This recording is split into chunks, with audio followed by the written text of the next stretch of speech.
So, sa amin, in fairness sa amin doon sa timeline na yon, di namin sila inaw-aw. Binigyan namin ng eskwelahan, nagkaroon ng high school, naging tao.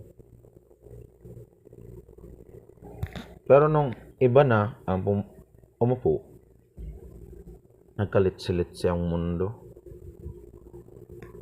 So, lahat ng naninirahan doon sa town na yon, pag yung adik ang mayor, ang mangyayari nun, gawin niyang God.